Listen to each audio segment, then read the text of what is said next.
अस्सलाम वालेकुम स्टूडेंट्स, मैं हूं आपका फिजिक्स टीचर कमर मोहम्मद नबील और आप इस वक्त हैं नबील्स ऑर्बिट में। तो चलिए स्टार्ट करते हैं आज का टॉपिक।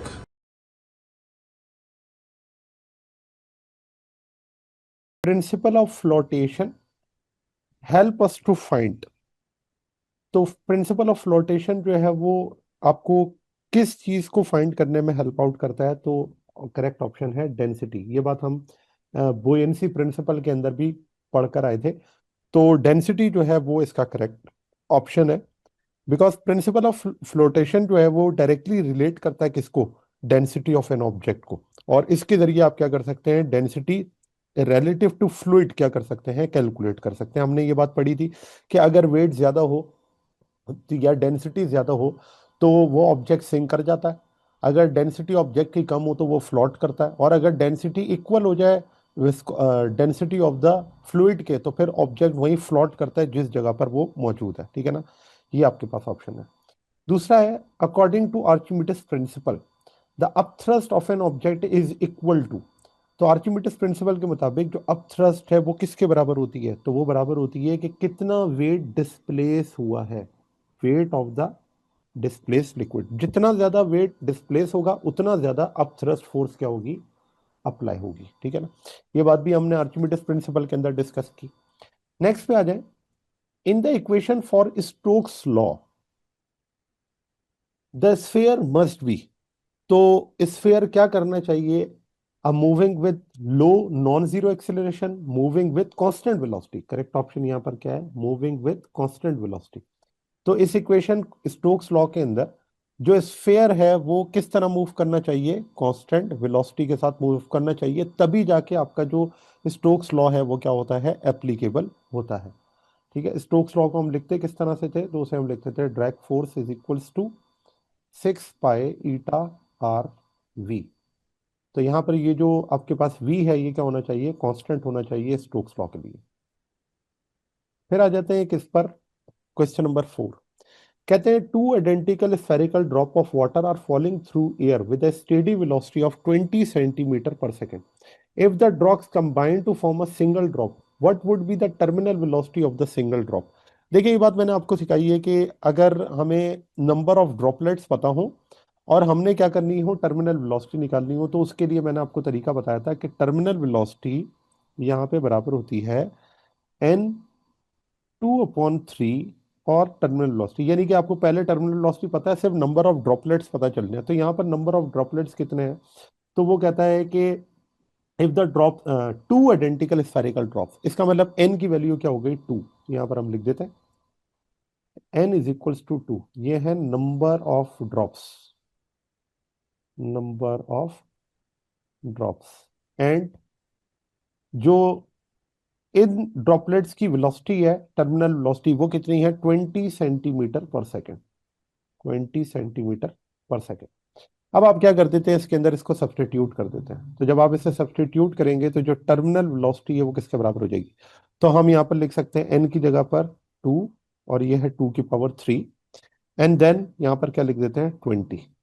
तो आप इसे सॉल्व करेंगे, कैसे करेंगे कि सबसे पहले आप 2 का स्क्वायर ले लें 4, और 4 का क्यूब रूट ले लें। तो जब आप इसका क्यूब रूट लेंगे ना तो आंसर आएगा 1.57 या 1.58। और इसे आप मल्टीप्लाई कर दें किसके साथ? 20 के साथ। तो 1.58 को आप 20 से मल्टीप्लाई करेंगे थर्टी तकरीबन वन 30 के पॉइंट करीब आ सेवन जाएगा। फोर अच्छा, 20 से मल्टीप्लाई करके कितना आ रहा है? 31.74। 31.74। बिल्कुल सही है। 31.74 और यूनिट क्या है? सेंटीमीटर पर सेकेंड। तो अब इसका मतलब ये है कि जो ड्रॉपलेट थे वो जब कंबाइन हुए तो आपकी जो वेलोसिटी है वो क्या हो गई? 31.7। और ये कंपेयर करें तो 32 के करीब करीब आता है। Question number 5. Spherical ball of radius r are falling in a viscous fluid of viscosity with a velocity v. The retarding viscous force acting on the spherical ball is। तो एक स्फेरिकल बॉल है, ठीक है, जिसका radius है r और वो fall कर रही है एक विस्कस फ्लूइड में जिसकी विस्कोसिटी है eta with a velocity v। The retarding viscous force acting on the spherical ball is. तो आपने देखा रिटार्डिंग फोर्स जो है वो एक्चुअली क्या होती है? वो ड्रैग फोर्स ही होती है। और उस ड्रैग फोर्स को अगर मैं लिखूं तो वहां से हमें रिलेशन पता चल जाता है कि ये किन किन चीजों पर डिपेंड कर रही है। तो ये रिलेशन है 6 पाई ईटा आर वी। तो यहां पर आपको ये नजर आ रहा है कि जो ड्रैग फोर्स है वो प्रोपोर्शनल है आर के भी, और वो प्रोपोर्शनल है वी के भी। तो जैसे जैसे वी बढ़ेगा ड्रैग फोर्स बढ़ेगी, जैसे जैसे आर बढ़ेगा ड्रैग फोर्स बढ़ेगी। इट मींस यहां पर जो करेक्ट ऑप्शन है वो है बी। बी ऑप्शन क्या कहता है? Directly proportional to both radius and velocity v. ये है करेक्ट ऑप्शन। क्वेश्चन नंबर 6 कहते हैं two rain drops reach the earth with their terminal velocities in the ratio 4:9। The ratio of their radii is, आपने क्या करना है? Ratio बताना है इनके रेडियाई का। तो देखिए, जब मैं वेलोसिटी का रेडियस के साथ जो है वो रिलेशन बनाता हूं, तो हमें पता है कि दो रेन ड्रॉप्स हैं, मैस जो है इसकी डेंसिटी क्या होगी? सेम। तो हमने पढ़ा है कि टर्मिनल वेलोसिटी डायरेक्टली प्रोपोर्शनल होती है स्क्वायर ऑफ रेडियस के, ठीक है, जब डेंसिटी क्या होती है? सेम। तो रेन ड्रॉप है तो दोनों की डेंसिटी क्या होगी? 1000 मीटर क्यूब पर सेकेंड, ठीक है ना। तो ये आपके पास इसकी क्या है? डेंसिटी है। अब यहां पर अगर मैं इसका रिलेशन बनाऊं तो इस तरह लिख सकता हूं कि V1 या terminal velocity 1 divided by terminal velocity 2 is equal to R1 square divided by R2 square, ठीक है। अब यहां पर मुझे निकालना क्या है? मुझे निकालना है R1 और R2 का रेशो। तो अगर वो रेशो निकालना है तो मैं क्या करता हूँ? वैल्यूज पुट कर देता हूँ। तो टर्मिनल वेलोसिटी 1 ये है VT1 और ये है VT2। तो दोनों को पुट कर देते हैं यहाँ पर, तो ये आ जाएगा 4 और 9। और यहाँ पर क्या है? R1 square divided by R2 square. Square खत्म करने के लिए क्या ले लेंगे? रूट। तो जब आप इसका रूट ले लेंगे तो ये आपके पास हो जाएगा R1 डिवाइडेड बाय R2। और 4 का रूट क्या हो जाएगा? 2। 9 का रूट क्या हो जाएगा? 3। इसका मतलब इसका जो रेशो निकलेगा वो होगा 2:3। 2:3। तो यहाँ पर करेक्ट ऑप्शन आपके पास है 2:3, ऑप्शन है बी। फिर कहते हैं a liquid flow through a pipe with a diameter of 10 centimetre eight a velocity of 9 centimetre पर सेकेंड। इसे हम क्या कह लेते हैं? ये है V1 और 10 सेंटीमीटर डायमीटर से D1 कह देते हैं। फिर कहता है if the diameter of pipe decreases to 6 centimetre, ये है D2। कहता है ये बताएं न्यू वेलोसिटी यानी कि V2 क्या होगा? ठीक है, तो मैं यहाँ पर लिख देता हूँ, ये है D1, ये है V1, ये है D2, और आपसे पूछा है V2 बताएं क्या V2 क्या होगा। तो आप जानते हैं इक्वेशन ऑफ कंटिन्यूटी क्या कहती है? इक्वेशन ऑफ कंटिन्यूटी कहती है A1V1 is equals to A2V2। और एरिया किसके बराबर होता है? वो होता है पाई आर स्क्वायर के। और पाई आर स्क्वायर को पाई R1 स्क्वायर V1 और पाई R2 स्क्वायर V2। पाई से पाई क्या हो जाएगा? कैंसिल। ये पाई से क्या हो जाएगा? कैंसिल। अब R1 का स्क्वायर है, तो R1 के स्क्वायर को हम क्या लिख सकते हैं? तो हम लिख सकते हैं D1 स्क्वायर अपॉन 4 V1 और D2 स्क्वायर अपॉन 4 V2। क्यों? क्योंकि आप जानते हैं कि डायमीटर जो होता है वो डबल होता है किसके? रेडियस के। तो अगर मैं डायमीटर को 2 से डिवाइड कर दूं तो वो रेडियस के बराबर हो जाएगा। तो मैंने यही किया, रेडियस की जगह क्या लिख दिया? D/2, और उसका स्क्वायर करेंगे तो क्या हो जाएगा? 4। देखिए यहाँ पर स्क्वायर है, यहाँ पर भी स्क्वायर है, तो D स्क्वायर अपॉन 4। और ये किसके बराबर हो जाएगा? ये हो जाएगा R स्क्वायर के, ठीक है। तो अब ये आपके पास आ गया। ये 4 से 4 भी क्या हो गया? कैंसिल। 4 से ये 4 क्या हो गया? कैंसिल। अब आपने क्या करना है? वैल्यू उसको सब्सटीट्यूट करना है। और वो क्या करेंगे? तो यहां पर आप लिखेंगे D1 square V1 is equals to D2 square V2। D2 square V2। तो चलें, अब हम क्या करेंगे? इसमें सब्सटीट्यूशन कर देते हैं। D1 की वैल्यू आपको पता है वो है 10, तो ये हो जाएगा 10 का स्क्वायर। V1 कितना है? तो वो है 9, तो यहाँ पर आपके पास आ गया 9 इज इक्वल्स टू D2 कितना है? 6 स्क्वायर, और V2 आपने फाइंड आउट करना है। तो इसे सॉल्व कर लेंगे तो ये आ जाएगा 10 का स्क्वायर 100, 100 × 9 क्या हो जाएगा? 900। और 6 का स्क्वायर क्या हो जाएगा? 36। अब आप देखें कि अगर मैंने V2 कैलकुलेट करना है, 900 को 36 से क्या कर दूंगा? डिवाइड। तो क्या आंसर आ जाएगा? ये 6 के टेबल के अंदर आता है। 6 जी 6 25। 36, 25 बिल्कुल 25। सही है। हाँ, इसकी यूनिट क्या बन जाएगी? सेंटीमीटर पर सेकंड। तो यहाँ पर करेक्ट ऑप्शन जो है वो है 25 सेंटीमीटर पर second. Question number 8. If a pipe with flowing water has a cross-sectional area 9 times greater at point 2 than at point 1, what would be the relation of flow speed at the 2 points? तो आपने बताना है उस पर speed क्या होगी ये आपने कैलकुलेट करना है। रिलेशन पहले लिख देता हूँ। रिलेशन वो कह रहे हैं कि जो सेकंड पॉइंट पर एरिया है वो 9 टाइम्स ग्रेटर है किससे, A1 से। ठीक है। और आपने क्या करनी है, V2 की वैल्यू कैलकुलेट कर कर बतानी है, सॉरी V1 की वैल्यू कैलकुलेट कर कर बतानी है। तो आप देखें जहां पर एरिया कम होगा वहां पर स्पीड क्या होगी, ज्यादा होगी। इस चीज को अगर मैं ड्रॉ कर लूं तो इस तरह से है कि ये आपके पास क्रॉस सेक्शनल एरिया, ठीक है, ये क्रॉस सेक्शनल एरिया है। तो अब क्रॉस सेक्शनल एरिया कहीं ज्यादा है और कहीं कम है, तो कहाँ पे ज्यादा है, तो मैं दो पॉइंट ले लेता हूँ, ये पॉइंट है ए और ये पॉइंट है बी। तो उसने कहा बी पॉइंट पर जो आपके पास एरिया है वो 9 टाइम्स ग्रेटर है, तो ये है A2 जो 9 टाइम्स ग्रेटर है किससे, A1 से। तो क्योंकि A1 ये था, ठीक है ना। तो अब यहाँ पर आपसे पूछा गया है कि V1 की वैल्यू क्या होगी। तो सोचे अगर एरिया 9 टाइम्स बड़ा है तो स्पीड 9 टाइम्स क्या हो जाएगी, कम हो जाएगी। तो यहाँ पर अगर मैं लिखूँ तो मैं लिख सकता हूँ कि ये V1 डिवाइडेड बाय 9 होगा, और यहाँ लिखूँ तो क्या लिखूंगा, इधर मैं लिखूंगा कि V1 9 टाइम्स ग्रेटर होगा किससे, V2 से। ठीक हो गया ना। अब ये बात हमने यहाँ पे प्रूव करनी है मैथमेटिकली, ठीक है ना। तो कैसे प्रूव करेंगे, इक्वेशन ऑफ कंटिन्यूटी लगा के। इक्वेशन ऑफ कंटिन्यूटी कहती है A1 V1 is equals to A2 V2, जो प्रोडक्ट है वो क्या होगा, सेम होगा। A1 V1 is equals to A2 V2। तो यहाँ पर अगर मैं लिखूं A1 V1, A2 की जगह क्या लिखूंगा, तो इधर लिखूंगा 9A1 और V2। तो A1 से ये A1 क्या हो जाएगा, कैंसिल, ये A1 A1 से कैंसिल, और V1 किसके बराबर आ गया, तो आप देखें वही चीज प्रूव हो गई ना। V1 किसके बराबर आ गया, 9 टाइम्स V2, क्योंकि एरिया कम होने से स्पीड क्या हो जाती है, बढ़ जाती है। तो यहां पर करेक्ट ऑप्शन अगर आप देखें तो वो करेक्ट ऑप्शन है सी। सी क्या कहता है, the flow speed at point 1 is 9 times that at point 2। ठीक है ना, ये आपके पास है correct option. Question number 9, with an increase in temperature the viscosity of liquid and gases. तो आप जानते हैं लिक्विड और गैसेस के अंदर विस्कोसिटी का जो रिलेशन होता है वो डिफरेंट होता है। अगर मैं लिक्विड के अंदर बात करूं कि टेम्परेचर का विस्कोसिटी के साथ क्या रिलेशन होगा, तो वो होता है इनवर्स। ये किसमें है, लिक्विड में। आप टेम्परेचर बढ़ाएंगे विस्कोसिटी कम हो जाएगी, ठीक है, टेम्परेचर बढ़ने से विस्कोसिटी कम।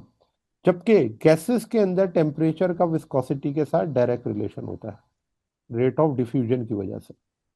तो यहाँ पर टेम्परेचर बढ़ने से विस्कोसिटी भी क्या होगी, इंक्रीज होगी। तो इसका मतलब पहले केस में टेम्परेचर आपने बढ़ाया, विस्कोसिटी डिक्रीजेस, और दूसरे में टेम्परेचर बढ़ाया, विस्कोसिटी इंक्रीजेस, विस्कोसिटी इंक्रीजेस। तो यहाँ पर जो करेक्ट ऑप्शन है वो ये है, decreases and then increases, option है C, decreases increases. According to equation of continuity, when water falls, its speed increases while its cross sectional area। तो इक्वेशन ऑफ कंटिन्यूटी ये कहती है कि एरिया का v के साथ इनवर्स रिलेशन है। तो यहां पर अगर स्पीड इंक्रीज हो रही है तो एरिया क्या होगा, डिक्रीज होगा। तो ये इक्वेशन ऑफ कंटिन्यूटी से प्रूव हो जाता है। Question number 11, the figure shows two balloons are hung by a string respectively. When the air is blown harder through the straw, the balloons will। अब देखो यहाँ पर क्या है कि ये दो बलून्स हैं, इनको हम हैंग कर देते हैं यहाँ पे, ठीक है, और ये बलून्स हैं इस तरह से, इनको हैंग कर दिया। इन बलून्स के दरमियान में आपने क्या किया कि स्ट्रॉ की मदद से क्या की, एयर ब्लो की, ठीक है। ये एक स्ट्रॉ है, और इस स्ट्रॉ से आपने क्या किया, बलून के दरमियान में एयर को ब्लो किया। अब एयर जब ब्लो की जाएगी दरमियान में तो क्या होगा, स्पीड यहां पर क्या होगी, ज्यादा, और स्पीड के ज्यादा होने से प्रेशर क्या हो जाएगा, कम। यहां पर लिखते हैं एयर की स्पीड हो जाएगी ज्यादा, प्रेशर क्या हो जाएगा, कम।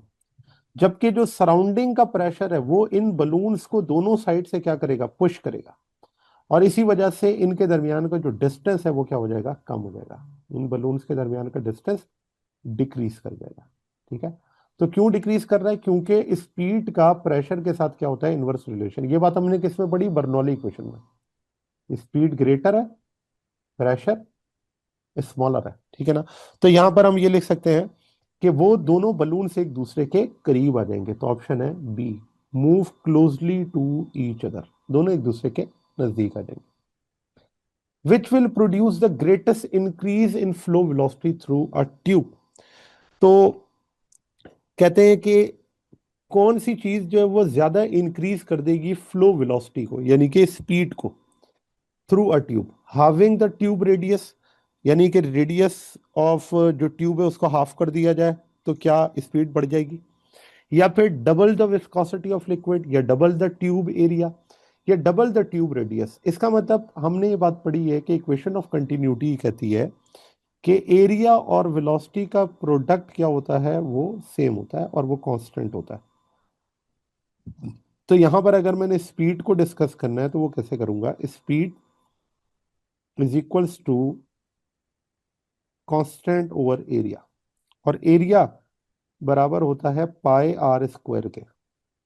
एरिया ऑफ सर्कल बराबर होता है पाई आर स्क्वायर के। अब आप सोचें कि अगर हम रेडियस को हाफ कर दें तो जो वेलोसिटी है वो क्या हो जाएगी, बढ़ जाएगी। ठीक है, तो यहाँ पर जो करेक्ट ऑप्शन होगा वो ये है A, having the radius, tube radius. फिर कहते हैं where does the Venturi effect specially occur. तो वेंचुरी इफेक्ट कहाँ पर जो है वो होता है, तो देखिए ये वहां पर आपके पास होता है जहां पर स्ट्रीम कॉन्स्ट्रिक्ट करता है। स्ट्रीम कॉन्स्ट्रिक्ट का क्या मतलब है, इसका मतलब ये है कि वहां पर एरिया क्या हो रहा होगा, कम हो रहा होगा, या वहां पर रुकावट होगी, कोई रिस्ट्रिक्शन होगी, कॉन्स्ट्रिक्शन होगी। तो Venturi effect specially occurs when stream constrict.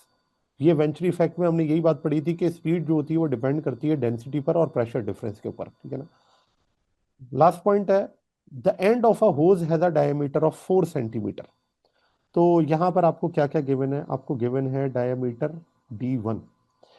If one wants the viscous velocity of the water coming out to be 4 times higher, 4 times क्या हो, हायर, इसका मतलब ये कि जहां से वो वेलोसिटी या वो बाहर आ रहा है उस जगह पर वेलोसिटी क्या कहता है, वो है 4 टाइम्स। तो मैं लिख देता हूँ v2 is equals to 4v1। What should be the diameter of the nozzle, आपने बताना है कि उस जगह का डायमीटर क्या होगा, t2, ये आपने कैलकुलेट करना। अब देखिए v1 नहीं गिवन है लेकिन v2 in terms of v1 given है। तो यहां पर अगर हम इसे सॉल्व करें तो किस तरह से करेंगे, a1v1 is equals to a2v2। अब a1 जो है उसको हम क्या लिख सकते हैं, तो वही लिखेंगे पाई r1 स्क्वायर v1 पाई r2 स्क्वायर v2। फिर पाई r1 स्क्वायर को क्या लिखेंगे, पाई d1 स्क्वायर अपॉन 4v1 पाई d2 स्क्वायर अपॉन 4v2। अब आप इनसे क्या करते हैं, कैंसिल आउट कर देते हैं, पाई अपॉन फोर से हो जाएगा कैंसिल। तो अब आप देखें रिलेशन बन गया। तो इस रिलेशन को हम यहाँ पे यूज कर लेते हैं, d1 square v1 and d2 square v2। तो d1 स्क्वायर क्या है, तो d1 स्क्वायर 4, यहाँ लिख दें 4 का square, v1 as it is है। d2 स्क्वायर की जगह क्या लिखेंगे, तो वो लिखेंगे 4 टाइम्स, सॉरी ये तो डायमीटर है, तो यहाँ पर आप क्या लिख देंगे, डायमीटर हमने कैलकुलेट करना है, तो ये d2 square as it is लिख दें। और v2 की जगह क्या लिखेंगे, तो वो लिखेंगे 4v1, 4v1। ठीक है। अच्छा, अब आपने क्या करना है, इसको सॉल्व कर लेना है। तो सॉल्व के लिए 4 का स्क्वायर क्या हो जाएगा, 16v1, और d2 square as it is रहेगा, ये हमने फाइंड आउट करना है, 4v1। अब ये देखें कि ये v1 से ये v1 क्या हो जाएगा, कैंसिल, 4 इंटू 4 16। तो इसका मतलब ये हुआ कि जो करेक्ट ऑप्शन होगा वो होगा d2 square is equals to 4, और 4 का रूट ले लेंगे तो आपके पास क्या बचेगा, 2 सेंटीमीटर। ठीक है, ये आपने क्या ले लिया, इसका रूट। तो आंसर अगर आप देखें तो यहाँ पर है 2 सेंटीमीटर। ठीक है, तो आप देख लें वही बात है, इक्वेशन ऑफ कंटिन्यूटी को जिस तरह हमने कहा कि जहां एरिया बढ़ता है वहां स्पीड क्या हो जाती है, कम हो जाती है, जहां एरिया कम होता है वहां स्पीड क्या हो जाती है, बढ़ जाती है। ठीक है, तो ये हो गया एमसीक्यूज। चलिए शॉर्ट क्वेश्चन डिस्कस कर लेते हैं जी। शॉर्ट रिस्पॉन्स क्वेश्चन में पहला जो क्वेश्चन है वो ये है कि why do athletes such as swimmers and bicyclist. तो आपने देखा है कि ये जो स्विमर्स और बाइसाइक्लिस्ट होते हैं वो एक बॉडी सूट वेयर करते हैं कंपटीशन में। उसका रीजन क्या होता है, उसका रीजन ये होता है कि when a person moves in a fluid either liquid or air, there is always a drag force that opposes the motion. ठीक है ना, ये बात है कि जब वो पर्सन मूव करता है किसी भी फ्लूइड में, चाहे वो लिक्विड हो या एयर हो, तो वहां पर हमेशा ड्रैग फोर्स मौजूद होती है। फिर कहते हैं while swimming or bicycling an athlete feels this drag force which makes it more difficult to move. जिसकी वजह से क्या होता है कि उसको डिफिकल्टी होती है मूव करने में। अब अब आ जाती है बात कि क्यों पहनते हैं। तो athlete wear skin tight full body suit to reduce exposed area which reduces wind resistance, fluid drag force while providing more freedom of movement। तो वो क्या करता है कि जब आप वो बॉडी सूट पहन लेते हैं तो ये विंड रेजिस्टेंस को रिड्यूस कर देता है, ड्रैग फोर्स को रिड्यूस कर देता है, और मूवमेंट की फ्रीडम जो होती है वो बढ़ा देता है। तो these suits also enhance efficiency, support muscles, ensure comfort, provide safety and boost confidence. तो ये फायदे हैं उसके, या उसके एडवांटेजेस हैं वो बॉडी सूट पहनने के। ठीक है, नेक्स्ट है distinguish between turbulent and streamline flow. आपने टर्बुलेंट और स्ट्रीमलाइन फ्लो के अंदर क्या करना है, डिफरेंस। तो देखें, हम ये बात वैसे लेक्चर में भी पढ़ चुके हैं, सिर्फ इसको रिकॉल कर लेते हैं दोबारा से कि स्ट्रीमलाइन फ्लो क्या होता है। इसे हम रेगुलर या ऑर्डरली फ्लो कहते हैं, जबकि टर्बुलेंट क्या है, ये इररेगुलर और डिसऑर्डरली फ्लो है। इसमें क्या होता है, the lines of flow are parallel to each other and can not cross each other, जबकि the lines of flow are not parallel to each other and can cross each other. फिर the velocity of flow is less than the critical velocity, क्योंकि critical velocity से बढ़ने पर ही वो किस में convert हो जाता है, टर्बुलेंट फ्लो के अंदर। The velocity of flow is greater than critical velocity. फिर different particle cross given point with the same velocity, यहां पर वेलोसिटी कांस्टेंट होती है, जबकि different particle cross given point with different velocity. तो वेलोसिटी क्या होती है, हर पॉइंट पर हर पार्टिकल की डिफरेंट होगी, इसी वजह से उसे हम क्या कहते हैं, टर्बुलेंट फ्लो कहते हैं या इररेगुलर फ्लो कहते हैं। कहते हैं when there is a change in the width of the river the speed of the water decreases in wider region whereas the speed of water increases in the narrower region. Why? ये बात हम equation of continuity में पढ़कर आ चुके हैं। क्या कहती है, the speed of water changes due to principle of continuity which state that flow rate must be constant for an incompressible fluid. तो यहां पे कहते हैं the mathematical relation A V is equals to constant. यही बात हम पढ़ते हुए हैं, स्पीड का एरिया के साथ क्या होता है, inverse relation.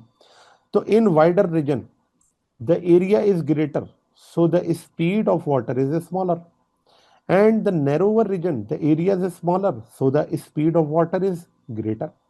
So essentially water spreads out in wider region reduce speed and constricts in narrower region to flow faster to maintain the same flow rate।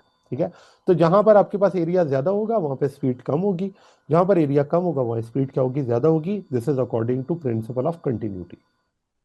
Question number 4, it is dangerous to stand close to rail track when a rapidly moving commuter train passes. Explain why।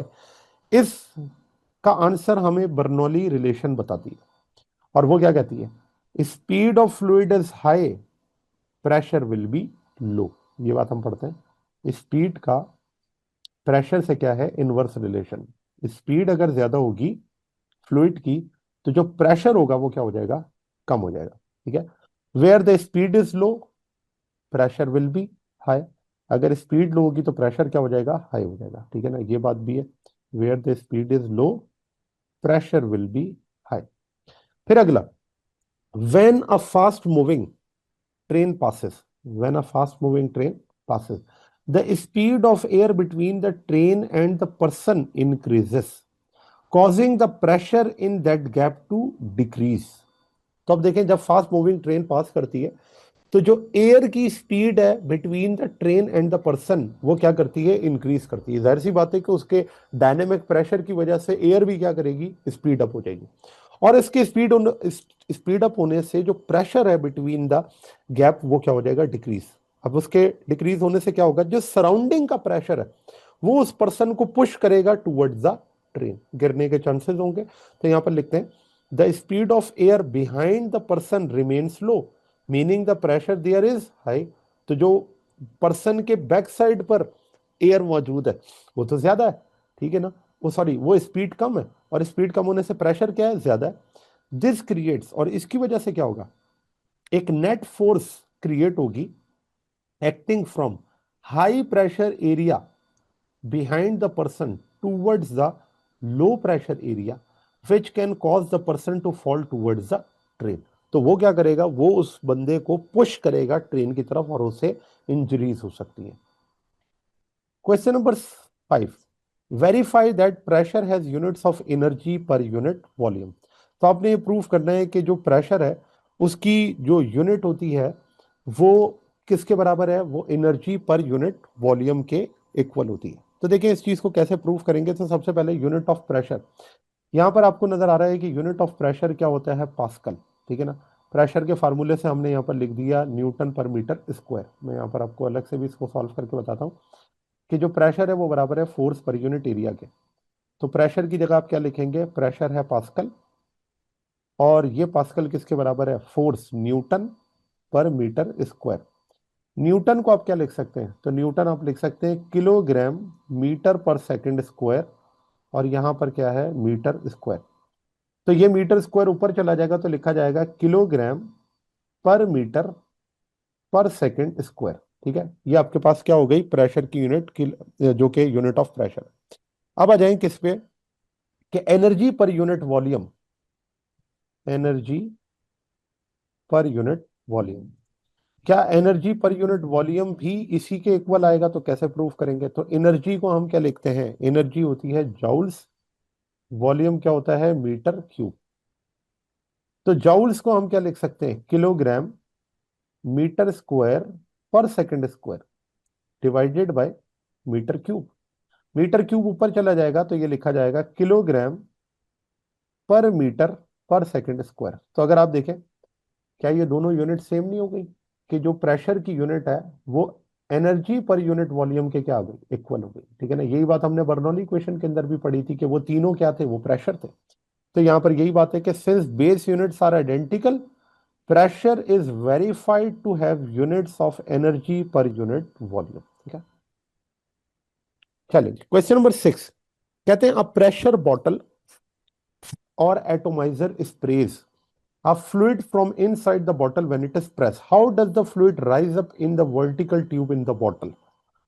अब देखें ये बात हमने Bernoulli जो principal है उसके application के अंदर पढ़ी थी, कि लेट से हमारे पास ये एक बल्ब है, ठीक है, और ये कनेक्टेड है एक जेट के साथ, जेट एंड नोजल के साथ, ठीक है। ये आप हिसाब लगा लें, जेट और नोजल है।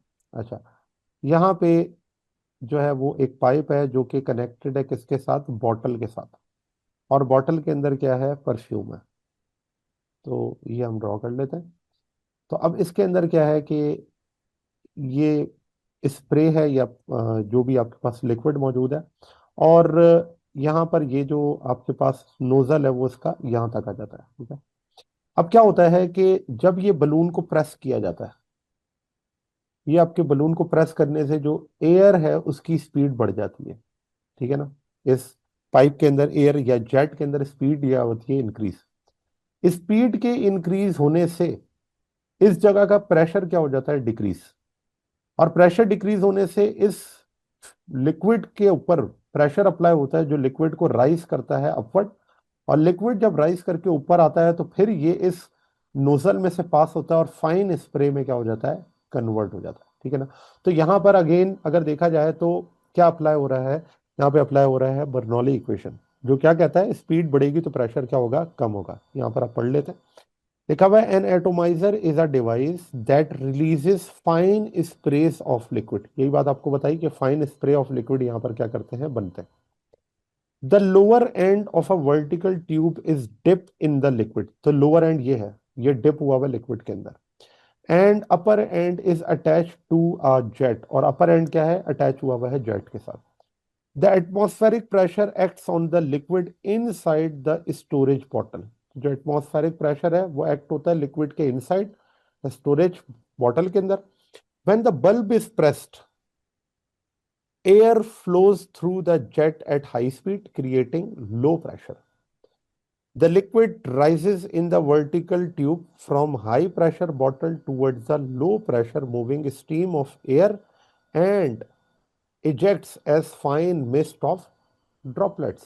तो क्या होता है कि जैसे ही वो बल्ब को प्रेस किया जाता है तो जो एयर फ्लो है वो with very high speed jet से पास होती है, जिसकी वजह से प्रेशर क्या हो जाता है, कम हो जाता है। ठीक है, स्पीड क्या होगी, बढ़ेगी, और उससे प्रेशर क्या हो जाएगा, कम हो जाएगा। The liquid rises in the vertical tube and high pressure bottle toward the low pressure moving stream of air eject as a fine mist of droplet। ठीक है, तो ये आपके पास क्या हो गया कि बर्नौली इक्वेशन किस तरह से परफ्यूम बॉटल पे अप्लाई होती है स्प्रे को बाहर निकालने के लिए। नेक्स्ट क्वेश्चन है 6.7, if you lower the window on a car while moving, an empty plastic bag can sometimes fly out the window। Why does this happen? कहते हैं अगर आप विंडो को लोअर करें कार की, तो जो एम्प्टी प्लास्टिक बैग आपकी गाड़ी के अंदर होते हैं वो बाहर निकल के चले जाते हैं। ऐसा क्यों होता है? देखिए अगेन यहां पर आपके पास यूज होता है बर्नौली रिलेशन। क्या कहता है? High fluid speed results in low pressure and low fluid speed results in high pressure. When the window of a moving car is lowered, a pressure difference is created. The air outside has a higher speed, lower pressure, while the air inside has a lower speed, higher pressure। ठीक हो गया ना? अब गाड़ी के चलने से क्या होगा, उस गाड़ी के बाहर जो प्रेशर स्पीड है वो बढ़ रही है, स्पीड बढ़ने से प्रेशर क्या हो गया, कम। लेकिन कार के अंदर स्पीड क्या है, कम, प्रेशर क्या है, high. The plastic bag is pushed by the high pressure inside the car towards the low pressure outside। ठीक है, तो यहां पर बर्नौली रिलेशन अगर अप्लाई हो गया, और वो रिलेशन यही है कि जहां स्पीड ज्यादा वहां पर प्रेशर क्या होगा, कम होगा, और ये प्रेशर डिफरेंस क्या करेगा, फोर्स अप्लाई करेगा। क्वेश्चन नंबर 8 कहते हैं explain how an up thrust is produce when the aeroplane is running on runway. तो अप थ्रस्ट कैसे प्रोड्यूस होती है? अगेन बर्नौली इक्वेशन यहां पर अप्लाई होती है। क्या था? इस चीज को अगर हम ड्रॉ करें तो वो इस तरह से है कि लेट से ये आपके पास जो है वो विंग्स है एरोप्लेन के। ठीक है, तो ये हमने यहाँ पर ड्रॉ कर दिए, ये है विंग। अब इस विंग्स पे क्या होता है कि जब एयर आती है और वो एयर टकराती है विंग से, तो वो अपवर्ड जब मूव करती है, अपवर्ड मूव करते हुए इस विंग की स्पीड बढ़ जाती है, यानी कि अपर पार्ट पर जो स्पीड है वो ज्यादा है, और लोअर पार्ट पर स्पीड क्या है, कम है, क्योंकि ये नॉर्मली चल रही है उसी तरह से जैसे। तो वहां पर तो आपको पता है कि ये एरोफॉइल शेप बनाने का मकसद ही यही था कि ये जब एयर आएगी तो वो एयर नीचे क्या करेगी, स्पीड को, ये स्पीड डिक्रीज है रिलेटिव टू अपवर्ड पार्ट। ठीक है ना? स्पीड कम होने से यहाँ पे प्रेशर क्या हो जाएगा, इंक्रीज, और वी इंक्रीज होने से यहाँ पर प्रेशर क्या हो जाएगा, डिक्रीज।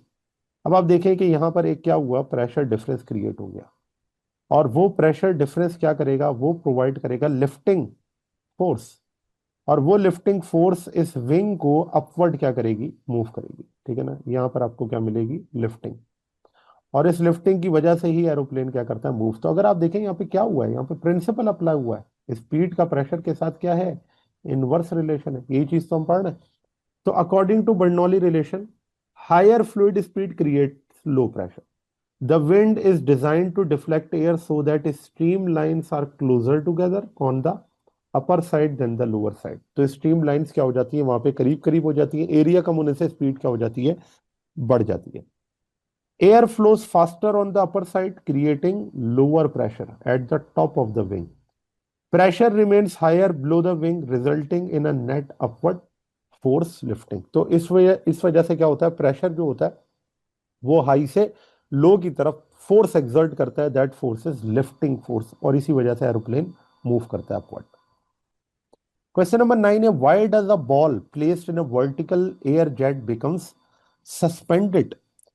तो अब इन्होंने कहा है कि ये जो आपके पास बॉल होती है, ये वर्टिकल जो आपके पास एयर जेट होता है उस पर सस्पेंडेड किस तरह से होती है। ठीक है, अच्छा अब देखिए यहाँ पर भी यही बात है कि लेट से मैं ये कह देता हूँ कि ये आपके पास एक पाइप है जिसको मैं कह देता हूँ कि ये जेट का काम कर रहा है। ठीक है, यहाँ से एयर क्या कर रही है, ब्लो कर रही है, और with very high speed v increasing. तो यहाँ पर क्या होता है कि जो आपके पास बॉल है उसको आपने इसके ऊपर प्लेस कर दिया। अब बॉल को प्लेस करने से क्या होगा कि इसके सराउंडिंग की जो एयर है वो हो जाएगी इंक्रीजेस। ठीक है, यहाँ पर स्पीड क्या होगी, इंक्रीजेस। स्पीड के इंक्रीज होने से प्रेशर क्या हो जाएगा, डिक्रीज। और सराउंडिंग का प्रेशर हर तरफ से इस बॉल को क्या करेगा, पुश करेगा। और वो पुश करने की वजह से अगर हर तरफ से एक जैसा प्रेशर इस बॉल पे अप्लाई होगा तो ये बॉल कहीं भी मूव करके नहीं जाएगी। अगेन क्या है, स्पीड और प्रेशर का रिलेशन है, जो कि आपको कौन बताता है, बर्नौली इक्वेशन। तो a ping pong ball floats due to Bernoulli principle. क्या है, upward flowing air hits the bottom of the ball and slows down, generating a region of high pressure below it. Air flowing over the surface of the ball creates a region of low pressure above it. This pressure difference generates lift that counteracts gravity, allowing ball to remain balanced and suspended in the air stream.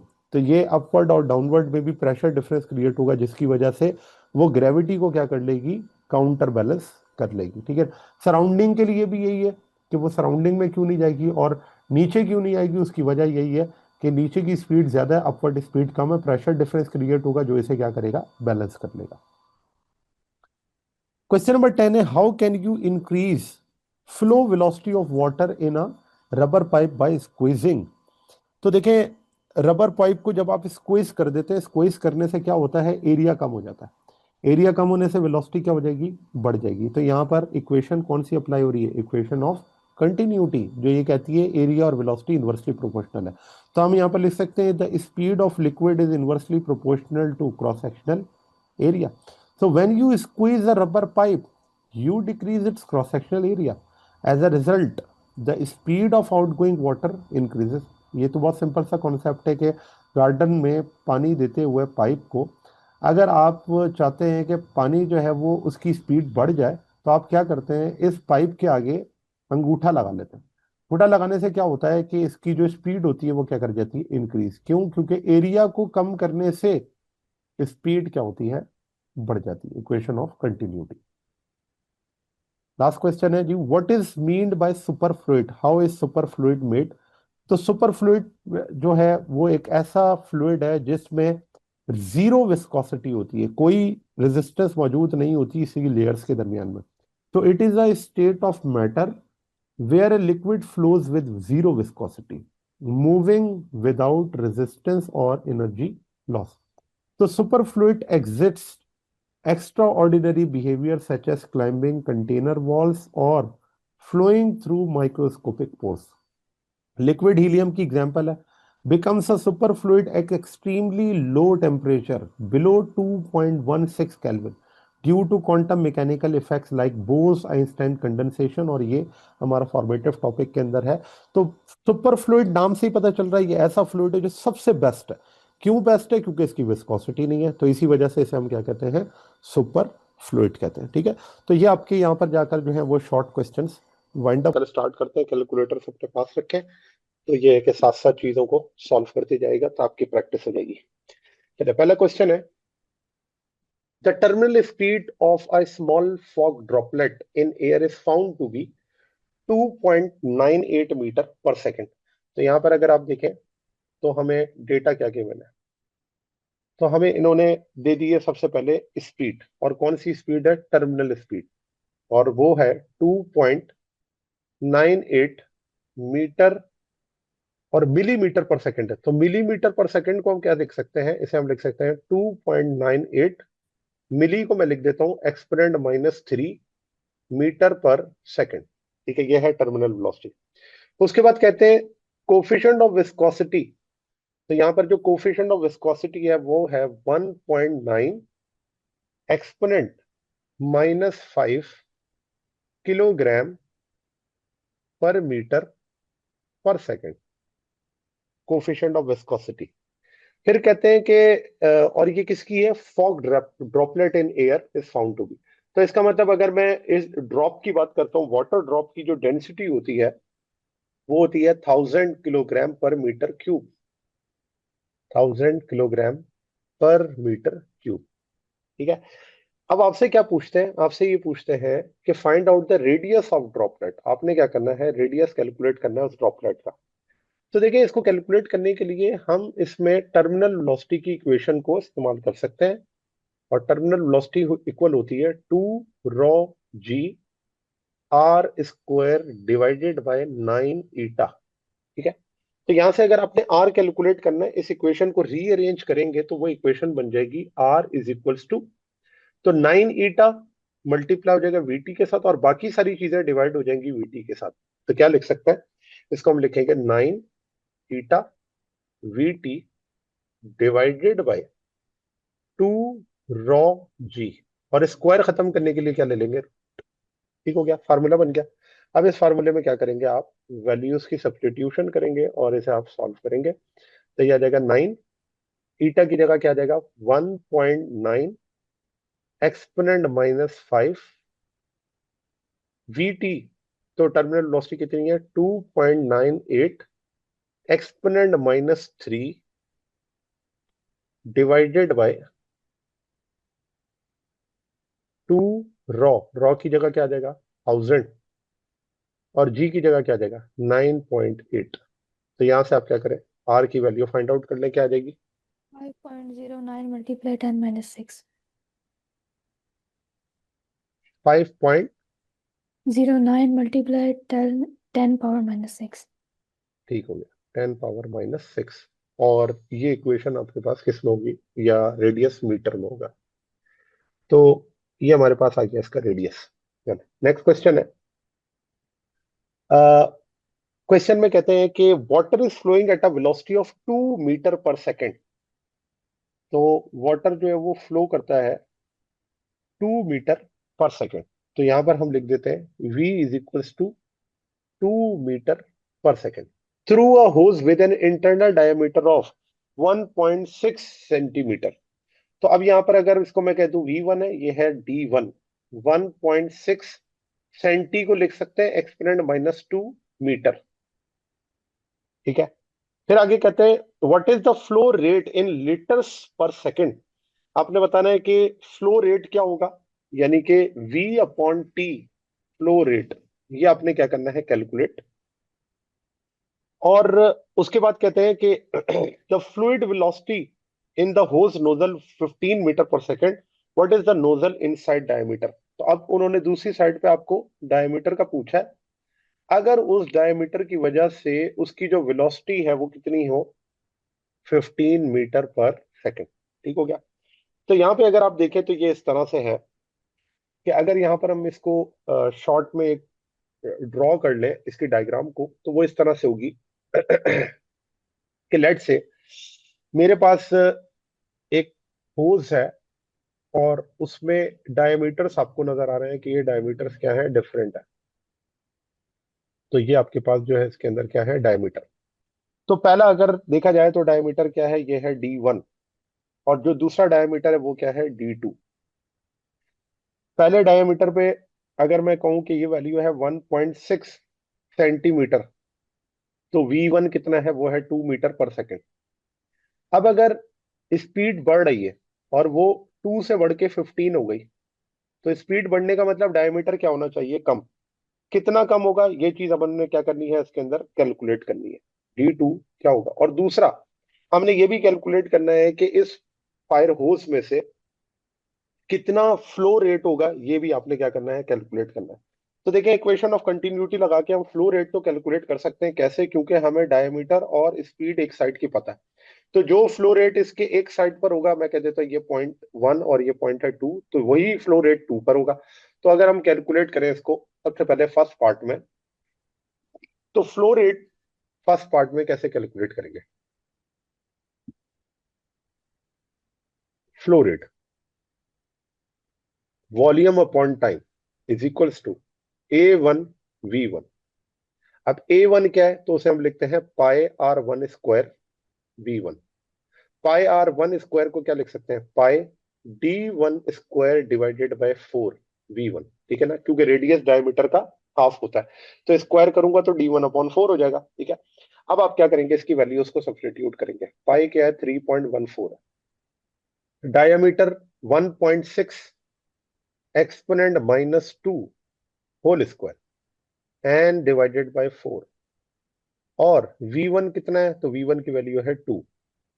तो solve करें यहां से, volume flow rate कितना आ जाएगा? 4.01 multiply 10⁻⁴। ठीक हो गया, 4.01 exponent -4। और ये यूनिट है मीटर क्यूब पर सेकंड। मीटर क्यूब पर सेकंड। अच्छा, अब इस मीटर क्यूब पर सेकंड को अगर आपने लीटर्स में कैलकुलेट करना, क्योंकि उसने कहा है हमें लीटर्स पर सेकंड में, आपने क्या करना है, इसको कैलकुलेट करना है। तो देखें, इसके लिए रिलेशन याद रखें, 1 मीटर क्यूब बराबर होता है 1000 लीटर्स के। 1000 लीटर्स। तो अब यहां पर अगर मैंने मीटर क्यूब को कन्वर्ट करना है, तो मैं क्या करूंगा, इस वैल्यू को 1000 से मल्टीप्लाई कर दूंगा। तो आप जरा इसको कन्वर्ट करें, वॉल्यूम अपॉन टाइम में आपने ये करना है, 4.01 एक्सपोनेंट -3, सॉरी -4 को 1000 से क्या कर दें, मल्टीप्लाई।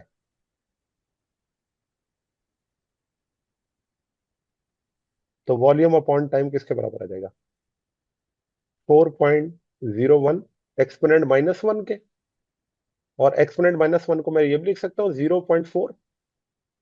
0.401। ठीक हो गया। तो ये हो गया आपके पास 0.4 लीटर पर सेकंड। ये आपके पास है इसका आंसर, क्योंकि उन्होंने कहा था हमें कि हमें ये जो आंसर है वो मीटर क्यूब में नहीं बल्कि लीटर पर सेकंड के अंदर क्या करना है, कैलकुलेट करना है। ठीक है। तो चले, फर्स्ट पार्ट का तो ये आंसर हो गया। Second part. सेकंड पार्ट के अंदर उसने हमसे कहा है कि आपने डायमीटर बताना है। तो डायमीटर बताने के लिए हम इक्वेशन ऑफ कंटिन्यूटी को अप्लाई करेंगे। इक्वेशन ऑफ कंटिन्यूटी है A1V1 is equals to A2V2। अब एरिया को इन टर्म्स ऑफ डायमीटर लिखे तो इस तरह लिखा जा सकता है D1 square V1 D2 square V2। ठीक है, ये मैंने डायरेक्ट लिखा है क्योंकि आप जानते हैं एरिया जो है वो पाई D² अपॉन 4 के बराबर होता है। पाई अपॉन 4 दोनों तरफ कैंसिल हो जाएगा।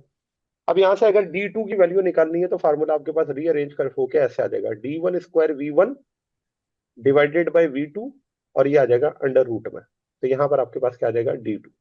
अब इस D2 को आपने क्या करना है, कैलकुलेट करना है। तो वैल्यूज को सब्स्टिट्यूट करेंगे इसके अंदर। D1 स्क्वायर 1.6 एक्सपोनेंट -2, इसका करते हैं स्क्वायर। V1 है 2, V2 है 15। चलो, D2 की वैल्यू को आप सॉल्व कर लेंगे, और ये 15 के ऊपर जो 5.84 है मल्टीप्लाई 10⁻³ -3, बिल्कुल सही है। तो ये आपके पास जो है वो, जब हम इसे सॉल्व करेंगे, 5.84 एक्सपोनेंट -3 हो जाएगा। एक्सपोनेंट -3। और इसे हम क्या लिखते हैं, मीटर में। अगर आपने इसको सेंटीमीटर में कन्वर्ट करना है, 100 से क्या कर देंगे, मल्टीप्लाई। तो जब आप 100 से मल्टीप्लाई करेंगे तो यही इक्वेशन आपके पास आ जाएगी, 0.548 मीटर, सॉरी सेंटीमीटर। तो ये आपके पास दोनों आंसर जो है वो करेक्ट है, चाहे तो मीटर में लिखें चाहे तो सेंटीमीटर के अंदर लिखें, दोनों ही करेक्ट है। चलो, तो नेक्स्ट आ जाए, क्वेश्चन नंबर 3।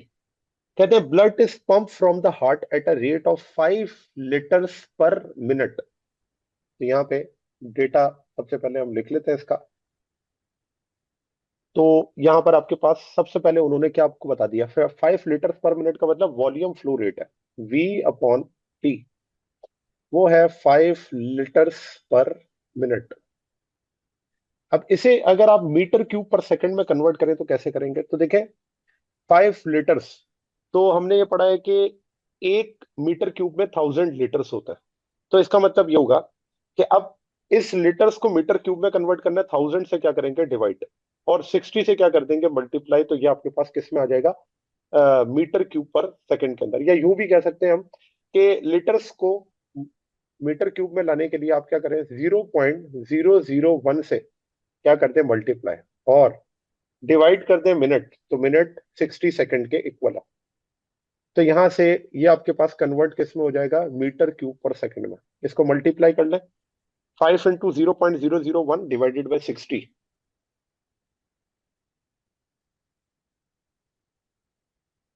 8.33 मल्टीप्लाई 10⁻⁵। ठीक है, 8.33 एक्सपोनेंट -5, और ये हो गया मीटर क्यूब पर सेकंड।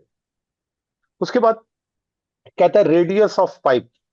तो जो रेडियस ऑफ पाइप है वो है गिवन 1 सेंटीमीटर। 1 सेंटीमीटर को आप लिख सकते हैं 0.01 मीटर। 1/100। आपसे कहते हैं स्पीड ऑफ ब्लड कैलकुलेट आपने करना है। तो देखें इसको किस तरह से हम सॉल्व करते हैं। तो हम इक्वेशन ऑफ कंटिन्यूटी लगाते हैं। Volume flow rate is equals to area into velocity. अब वॉल्यूम फ्लो रेट जो है वो गिवन है, वो कितना है 8.33। तो मैं लिख देता हूँ 8.33 एक्सपोनेंट -5 एरिया। अब यहाँ पर एरिया आपने क्या लिखना है, पाई आर स्क्वायर। ठीक है, तो पाई आर स्क्वायर और ये वी फाइंड आउट करना है। तो 8.33 एक्सपोनेंट -5, पाई की जगह आ जाएगा 3.14। आर किसके बराबर है 0.01 स्क्वायर, और यहां से आपके पास क्या आ गया वी। तो ये वी आप क्या करेंगे कैलकुलेट, इन दोनों को डिवाइड कर दें दूसरी तरफ जाकर। 3.14 मल्टीप्लाई 10 पावर -4। 3.14। ये एक मिनट, इसको डिवाइड भी नहीं, करना है ना, वो मैंने हाँ डिवाइड जी नहीं डिवाइड किया, भी ठीक करना है। है। 8.33 एक्सपोनेंट -5 को डिवाइड करना है किससे, जो वैल्यू अभी आपने बताई 3.14, 0.01 का स्क्वायर। 0.26।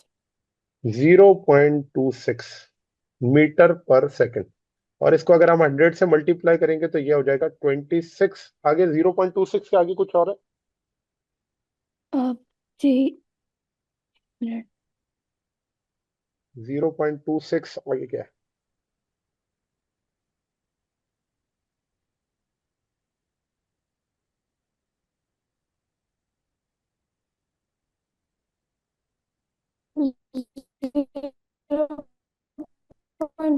0.265। 265 है। चले इसको टू 52 ट्वेंटी है सिक्स उसके पॉइंट बाद। फाइव सेंटीमीटर जी पर टू सिक्स सेकंड लिख फाइव देते हैं। ठीक है, तो चलिए ये इसका आंसर आपके पास आ गया। ठीक।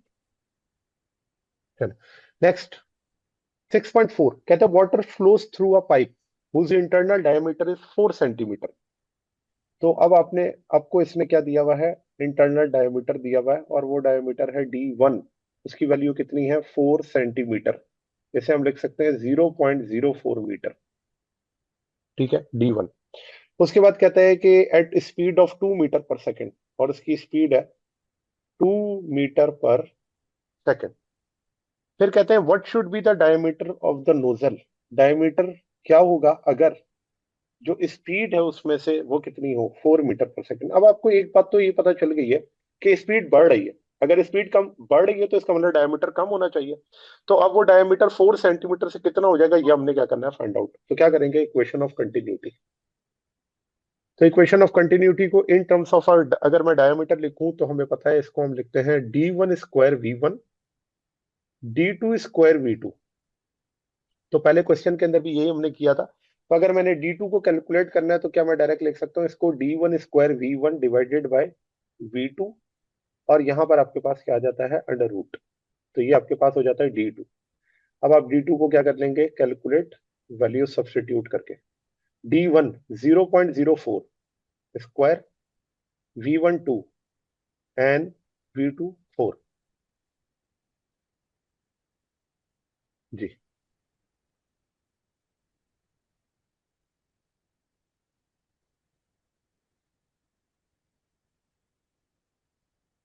0.01। 0.01। एक मिनट, नहीं एक चेक मिस्टेक हो करें गई दोबारा है। से, ये मिस्टेक लग रही है। जी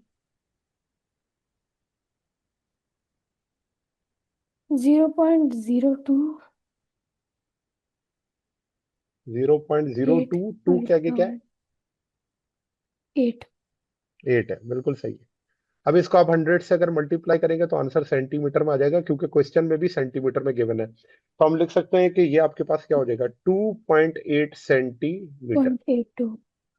ठीक हो गया ना, 2.8 सेंटीमीटर, ये इसका क्या हो गया आंसर। ठीक है, क्वेश्चन नंबर 5 कहते हैं अ होस, होस क्या है, पाइप है। A hose lying on the ground has water coming out of it at a speed of 5.4 meter per second. तो यहाँ पे आपको पाइप के एक साइड की स्पीड दी, उसे मैं लिख देता हूँ V1, और वो कितनी है 5.4 मीटर पर सेकेंड। फिर कहता है you lift the nozzle of the hose to a height of 1.3 metre. अच्छा, और ये क्योंकि ग्राउंड पे रखा हुआ है तो इसकी जो हाइट है यहाँ पर वो है 0 मीटर। फिर कहते हैं कि you lift the nozzle of the hose to height of 1.3 metre. तो ये H1 अगर 0 था तो H2 की वैल्यू क्या हो गई, क्योंकि पाइप को आपने लिफ्ट कर लिया 1.3 मीटर पर। तो ये आपके पास हो गई इसकी हाइट। फिर कहते हैं कि बताएं अब यहाँ पर जो स्पीड होगी फ्लो करने की वो क्या हो जाएगी, आपने क्या करना है, कैलकुलेट करना है। तो अब यहाँ पर हम क्या करते हैं, बर्नौली इक्वेशन को अप्लाई करते हैं, और उससे हम रिलेशन बनाएंगे क्या, V2 का। अब यहाँ पर अगर देखा जाए तो क्योंकि एटमॉस्फेरिक प्रेशर उस पाइप के ऊपर दोनों साइड पर इक्वल है, तो इसलिए हमें प्रेशर को लिखने की जरूरत नहीं है इक्वेशन में, हम इसको क्या कर देंगे, निकाल देंगे। और दूसरी तरफ अगर हम यहाँ पर कैलकुलेट करें, एक स्पीड गिवन है, दूसरी निकालनी है, तो इसका मतलब स्पीड और हाइट का रिलेशन होना चाहिए, जो कि हम यहाँ पर क्या कर सकते हैं, ड्राइव कर सकते हैं। कैसे? तो बर्नौली इक्वेशन कहती है P1 plus half rho V1 square plus rho GH1 is equals to P2 plus half rho V2 square plus rho GH2। अब यहाँ पे अगर देखा जाए तो जो प्रेशर है वो दोनों साइड पर क्या है, सेम है। तो मैं लिख सकता हूँ P1 is equals to P2। और अगर ये दोनों सेम है तो इसका मतलब ये दोनों क्या हो जाएंगे, कैंसिल आउट। कैंसिल आउट होने के बाद फिर आपके पास जो इक्वेशन बच गई वो ये है, half rho V1 square plus rho GH1 is equals to half rho V2 square plus rho GH2। यहां से रॉ क्या ले लें आप, कॉमन। रॉ कॉमन लेने के बाद क्या कर देंगे, कैंसिल आउट। कैंसिल आउट करने के बाद तो अगर आप देखेंगे तो इक्वेशन आपके पास क्या बनेगी, तो ये हो जाएगी half V1 square plus GH1 और half V2 square plus GH2। ठीक है, तो यहां से आपने कैलकुलेट क्या करना है, V2। तो अब आप इस इक्वेशन को रीअरेंज करेंगे इस तरह से कि हमारे पास इक्वेशन, और H1 की वैल्यू को अगर मैं 0 पुट करता हूं तो ये वाली जो पूरी टर्म है वो क्या हो जाएगी, वो 0 हो जाएगी। फिर इक्वेशन आपके पास और रिड्यूस हो जाएगी। ये है हाफ V1 स्क्वायर है ना, तो 5.4 का स्क्वायर करते हैं, 5.4 का स्क्वायर करके 2 से डिवाइड करें, और half V2 square as it is है। G है 9.8 और H2 है 1.3। तो 5.4 का स्क्वायर 2 से डिवाइड करके बताएं क्या आएगा आंसर।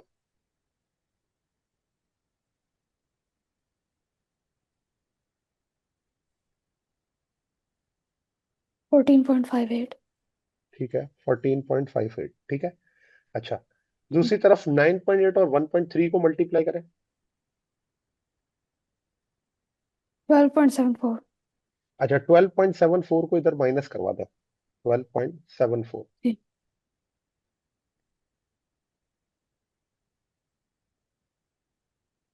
1.84। 1.84 को 2 से क्या करें, मल्टीप्लाई। 3.62 68। 3.68, 3.68 का रूट ले लें।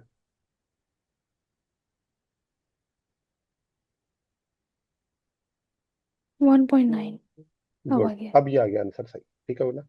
1.92 मीटर पर सेकंड। ठीक है, तो पहले मुझे लगता है कि शायद हमारी जो कैलकुलेशन थी उसके अंदर हम कहीं पर कोई स्क्वायर रूट या स्क्वायर ज्यादा ले रहे थे, शायद इसकी वजह से आंसर नहीं आ रहा था। लेकिन इस तरह देखें आंसर ठीक आ गया। ठीक है, चले क्वेश्चन जी। नंबर 6। कहते हैं a pipe has two different cross sectional area. Pipe है जिसके दो डिफरेंट क्रॉस सेक्शनल एरिया है। एक एरिया है A1 और वो है 25 सेंटीमीटर स्क्वायर। अब सेंटीमीटर स्क्वायर को मैं चाहूं तो मीटर स्क्वायर में भी लिख सकता हूँ, लेकिन वो डिपेंड करता है कि आगे जाकर हमें अगर जरूरत पड़ी तो उसे हम क्या कर लेंगे, सेंटीमीटर स्क्वायर में लिख देंगे। और लिखने के लिए क्या करना है आपने, सेंटी की वैल्यू होती है एक्सपोनेंट -2, स्क्वायर करेंगे तो क्या हो जाएगा, एक्सपोनेंट -4 मीटर स्क्वायर। फिर कहते हैं A2 4 सेंटीमीटर स्क्वायर है, तो 4 सेंटीमीटर स्क्वायर को हम क्या लिखेंगे, 4 एक्सपोनेंट -4 मीटर स्क्वायर। ये आपके पास क्या आ गया, एरिया 2। कहते हैं the volumetric flow rate of water through the pipe is 5 exponent minus 3। अब volume flow rate V upon T और उसकी वैल्यू है 5 एक्सपोनेंट माइनस 3 मीटर क्यूब पर सेकेंड। मीटर क्यूब पर सेकेंड, ये हो गया वॉल्यूम फ्लो रेट। ठीक है। अच्छा, अब आपने क्या करना है इसके अंदर, कैलकुलेट करना है speed of water in both cross sectional area of the pipe. आपने स्पीड कैलकुलेट करनी है, A1 से क्या होगी, स्पीड कैलकुलेट करनी है A2 से क्या होगी। ठीक है। इसका मतलब आपने V1 और V2 ये दोनों क्या करने हैं, फाइंड आउट। अगला फिर कहते हैं the pressure difference between them, और आपने डेल्टा पी भी कैलकुलेट करना है, P1 माइनस P2, जबकि डेंसिटी आपको गिवन है और वो है 1000 किलोग्राम पर मीटर क्यूब। पर मीटर क्यूब। तो चले इसको सॉल्व कर लेते हैं। सबसे पहले अगर आपने स्पीड को कैलकुलेट करना है तो हम इक्वेशन ऑफ कंटिन्यूटी लगाते हैं, और वो होती है volume upon time is equals to A1 V1। तो अगर आप सोचें वॉल्यूम फ्लो रेट तो सेम होता है, वो तो कांस्टेंट है। तो अगर मैंने यहाँ से V1 कैलकुलेट करना है तो फार्मूला आपके पास क्या हो जाएगा, हम यहाँ पर इस तरह से लिखेंगे कि वॉल्यूम फ्लो रेट जो है वो है 5 एक्सपोनेंट माइनस 3। 5 exponent minus 3। और A1 कितना है, तो A1 की वैल्यू है 25 एक्सपोनेंट माइनस 4। और V1, तो V1 की वैल्यू को आप कैलकुलेट कर लें डिवाइड करके। 5 एक्सपोनेंट माइनस 3 को डिवाइड करें किससे, 25 एक्सपोनेंट माइनस 4 से। 2। 2 आ रहा, बिल्कुल सही है। 2 तो ये आपके पास हो गया 2 मीटर पर सेकेंड। चले अगला वाला कैलकुलेट करेंगे, उसमें ये होगा कि अब हम दोबारा से यही फार्मूला लिखेंगे, वॉल्यूम अपॉन टाइम, और अब हम यहाँ लिखेंगे A2 V2। तो अगर V2 कैलकुलेट करना है, अगेन वॉल्यूम अपॉन टाइम क्या हो जाएगा, 5 एक्सपोनेंट माइनस 3, और इक्वल टू A2 की वैल्यू है 4 एक्सपोनेंट माइनस 4।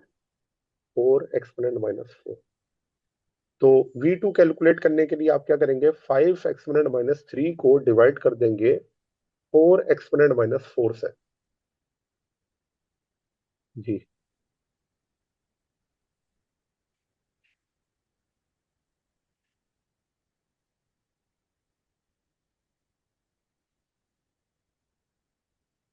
12.5। 12.5 बिल्कुल सही है। 12.5 मीटर पर सेकेंड। चले ये तो हो गया दो पार्ट। फिर आ गया किसके ऊपर, डेल्टा पी पर प्रेशर डिफरेंस आपने क्या करना है, कैलकुलेट करना है। ये हो गया इसका सेकंड पार्ट। तो देखिए सेकंड पार्ट में डेल्टा पी कैलकुलेट करने के लिए equation of continue sorry Bernoulli equation आप अप्लाई कर देंगे। P1 plus half ρV1 square plus ρGH is equals to P2 plus half ρV2 square plus ρGH। ठीक है, क्योंकि पाइप दोनों तरफ क्या है, हॉरिजॉन्टली प्लेस्ड है, तो इसका मतलब ρGH से क्या हो जाएगा, कैंसिल हो जाएगा। अब प्रेशर डिफरेंस कैलकुलेट करना है, तो इस फार्मूले को रीअरेंज कर लें तो ये बन जाएगा P1 minus P2 is equals to, तो ये आ जाएगा half ρV2 square minus half ρV1 square. तो अब यहां से अगर आप देखें तो हाफ रॉ भी कॉमन आ रहा है, और P1 माइनस P2 को मैं लिख सकता हूँ डेल्टा पी, हाफ रॉ, अंदर बचेगा V2 square minus V1 square. तो delta P is equals to half, rho की जगह क्या आ जाएगा, तो डेंसिटी है 10 की पावर 3 V2 स्क्वायर। तो V2 स्क्वायर कितना है, तो वो वैल्यू हमने कैलकुलेट कर ली 12.5। 12.5 का आपने स्क्वायर करना है, माइनस V1 स्क्वायर है 2, 2 का स्क्वायर करना है। अब आपने बताना है डेल्टा पी क्या आएगा। आप 10 की पावर 3 को 2 से अगर डिवाइड करेंगे तो 500 आ जाएगा। ठीक है ना, और आसान हो जाएगा। 12 का स्क्वायर 144 होता है, लेकिन चले कर लें एग्जैक्ट कितना आ जाएगा, 12.5 का स्क्वायर माइनस 2 का स्क्वायर 4। 152250। वेट। नहीं नहीं, दोबारा चेक करें। दोबारा करेंगे। हम्म,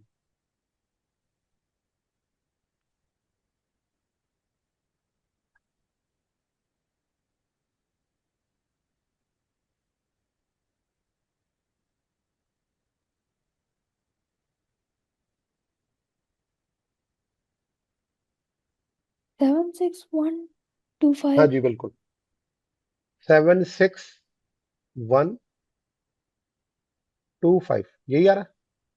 जी। बिल्कुल ठीक, 76125 पास्कल, ये इसका क्या है आंसर है।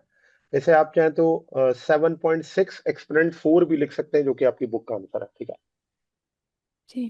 Question number 7। क्वेश्चन नंबर 7 के अंदर इन्होंने आपको कहा था speed of water in a hose increase from 1.96 to 25.5 metre per second. अब ऐसा क्यों होगा? क्योंकि जो क्रॉस सेक्शनल एरिया है वो क्या हो रहा है, चेंज हो रहा है।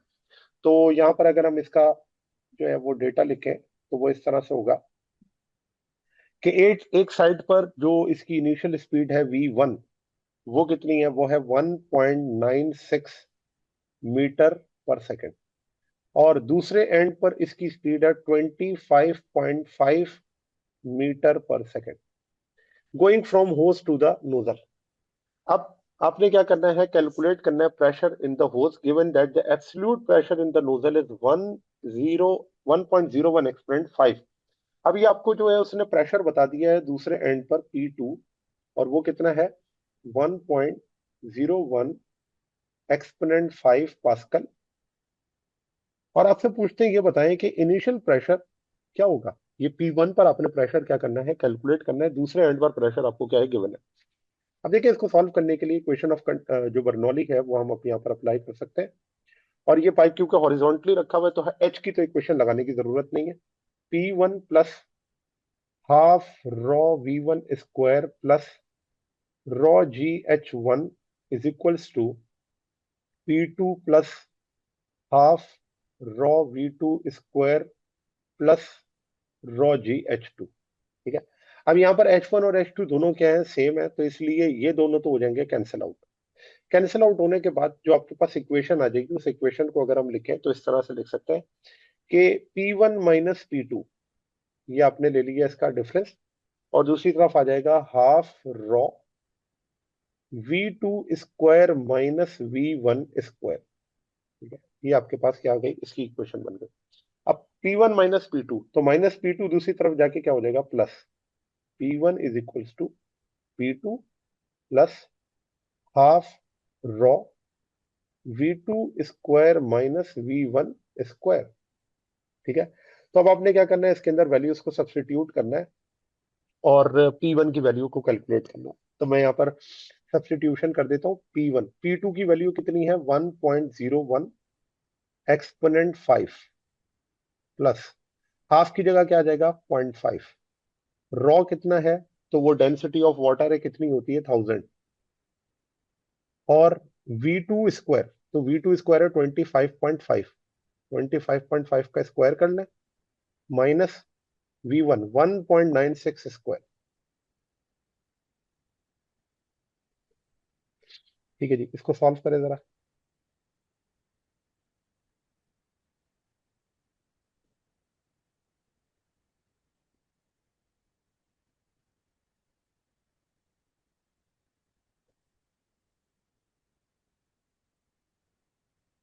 424,204.2। 42420.2, यही है 4.2। जी, 04.2। 04.2। ठीक है, 04.2, और ये यूनिट है पास्कल में। ठीक है, तो ये आपके पास क्या हो जाता है, इसका प्रेशर हो जाता है। अगर चाहे तो इसको डेसिमल डिस्प्लेस कर ले, 1 2 3 4 5, तो ये लिखा जा सकता है 4.2 एक्सपोनेंट 5 पास्कल। तो ये आपके पास क्या हो जाता है, इसका प्रेशर हो जाता है इनिशियल, ये होगा प्रेशर। ठीक है, और फाइनल प्रेशर जो था उन्होंने वो गिवन था। चले क्वेश्चन नंबर 8, कहते हैं a hole is drill at the bottom. एक होल है जो कि ड्रिल की जाती है bottom of a full bucket of water, and height h। What will be the velocity of water that exits from the hole. तो आपने क्या करना है कि ये बताना है कि वेलोसिटी क्या होगी। अब देखिए, इसके अंदर एज सच कोई कैलकुलेशन नहीं है, आपने सिर्फ इसकी इक्वेशन को ड्राइव करना है। अगर मैं कहूं H1 क्या है, h है, और बॉटम पे जो होल है उसकी हाइट क्या है, 0। स्पीड आपने क्या करनी है, कैलकुलेट करनी है V2 पर, वो क्या होगी। तो कैलकुलेट करने के लिए हम यहाँ पर सबसे पहले कुछ चीजें लिख लेंगे, और वो ये है कि जो एटमॉस्फेरिक प्रेशर है P1 और P2 वो बराबर है P के। इसका मतलब ये तो हो जाएगा कैंसिल। दूसरी तरफ क्योंकि V2 की स्पीड इतनी ज्यादा है किससे, V1 से, कि हम यहाँ पर V1 को एज्यूम कर लेंगे कि वो किसके बराबर है, 0 के। अब इन एजम्पशंस की बेस पर अगर आप इसके सोल्यूशन को ड्राइव करें तो इक्वेशन ऑफ बर्नौली हम यहाँ पर लगाते हैं। P1 plus half rho V1 square plus rho GH1 is equals to P2 plus half rho V2 square और प्लस रॉ GH2। ठीक है। तो अब आप क्या करेंगे, सब्स्टिट्यूशन कर दें। तो आप जब सब्स्टिट्यूशन करेंगे तो देखें H2 की वजह से ये वाली टर्म क्या हो जाएगी, 0, और V1 के 0 होने की वजह से ये वाली टर्म क्या हो जाएगी, 0। अच्छा, और P1 और P2 दोनों तरफ सेम है तो ये भी हो जाएंगे कैंसिल आउट। तो फिर आपके पास इक्वेशन बचेगी क्या, तो इस इक्वेशन के अंदर अगर आप देखें तो ये बचेगा रॉ GH1, और यहां बचेगा half rho V2 square. Raw से रॉ भी क्या हो जाएगा, कैंसिल। यहाँ पर रॉ कैंसिल, ये वाला रॉ भी कैंसिल। टू डिवाइड कर रहा है, दूसरी तरफ जाके क्या करेगा, मल्टीप्लाई। तो ये इक्वेशन आपके पास आ जाएगी 2GH1 is equals to V2 square. Square खत्म करने के लिए रूट ले लेंगे, तो इक्वेशन आपके पास आ जाएगी V2 is equals to under root 2GH1। तो ये आपके पास, और H1 की वैल्यू क्या है, H है, तो मैं यहां पर लिख सकता हूं कि V2 is equals to 2GH। तो जितनी ज्यादा हाइट होगी उतनी ज्यादा क्या होगी, स्पीड। क्यों, क्योंकि जितनी हाइट है उतनी ज्यादा उसकी ग्रेविटेशनल पोटेंशियल एनर्जी है, जो कि नीचे आते हुए कन्वर्ट होगी काइनेटिक एनर्जी में। क्वेश्चन नंबर 9 कहते हैं the speed of efflux of an oil from a narrow hole of a tank is 33.8 metre per second. तो यहां पर अगर हम देखें तो speed of efflux speed कितनी है, 33.8 मीटर पर सेकेंड। ठीक है। फिर उन्होंने कहा है कि narrow hall of a tank at pressure 4.12 exponent 5 pascal. तो यहां पर जो प्रेशर है वो है 4.12 एक्सपोनेंट 5 पास्कल। कहते हैं calculate the density of the oil. आपने क्या बताना है, ऑयल की डेंसिटी क्या होगी। तो देखिए इसके लिए अगेन हम क्या करते हैं, डायनेमिक प्रेशर ऑफ लिक्विड को। तो जो डायनेमिक प्रेशर है वो बर्नौली इक्वेशन के अंदर ही मौजूद है, और उसे हम क्या लिखते हैं, हाफ रॉ V स्क्वायर। अब यहाँ पर आप क्या करते हैं, वैल्यूज पुट कर दें। तो डेंसिटी आपको कैलकुलेट करनी है, तो पहले इसे आइसोलेट भी कर सकते हैं, इसे लिखें 2P divided by V square. तो डेंसिटी क्या हो गई, आइसोलेट, वैल्यूज को सब्स्टिट्यूट करें, 2P आ जाएगा 4.12 एक्सपोनेंट 5, और डिवाइड कर दें किससे, P स्क्वायर से, 33.8 का स्क्वायर। चलो क्या हो जाएगा,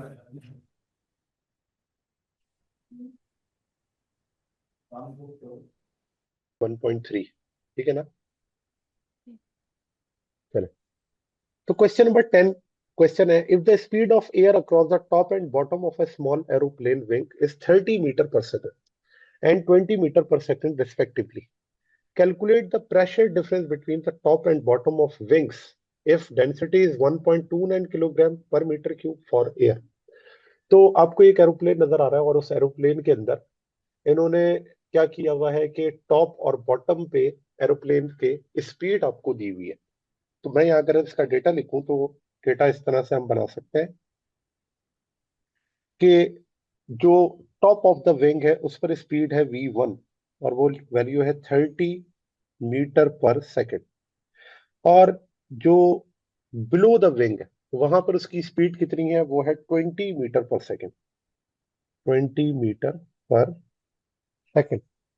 अब से कहते हैं calculate the difference of pressure, delta P आपने क्या करना है, कैलकुलेट करना। ठीक है। तो अब किस तरह से डेल्टा पी कैलकुलेट करेंगे, तो हम यहाँ पर लगा देते हैं। अच्छा, और डेंसिटी भी गिवन है, डेंसिटी ऑफ एयर है 1.29 किलोग्राम पर I मीटर 11 क्यूब। ठीक है। जी। तो सॉल्यूशन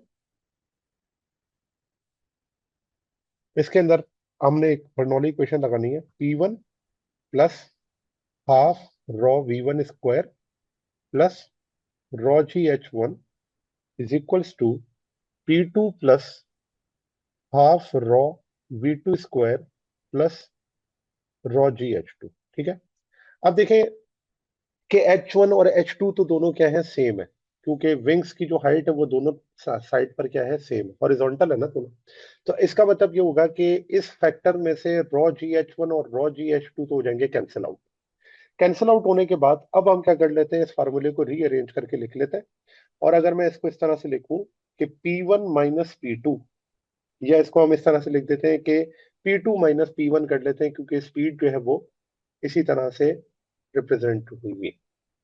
तो P2 minus P1, P2 minus P1 क्या होगा, तो उसे हम लिखेंगे half rho V1 square minus V2 square. अच्छा, और ये किस तरह से आया कि जब मैं P2 माइनस P1 करूंगा, इसका मतलब मैंने ये किया, P1 को एक साइड पे ले आया, वो माइनस का हो गया, और हाफ रॉ V2 स्क्वायर दूसरी साइड ले गया, तो वो भी क्या हो गया, माइनस का। ठीक है, अब हम क्या करेंगे, इसके अंदर वैल्यूज की सब्स्टिट्यूशन करेंगे। तो P2 माइनस P1 ये हो जाएगा delta P half raw, raw की वैल्यू है 1.29, और V1 स्क्वायर, तो V1 स्क्वायर कितना है, 30 स्क्वायर माइनस 20 स्क्वायर। तो अब आप इसे क्या कर लेंगे, सॉल्व कर लेंगे, तो मुझे बताएं डेल्टा P क्या आ जाएगा।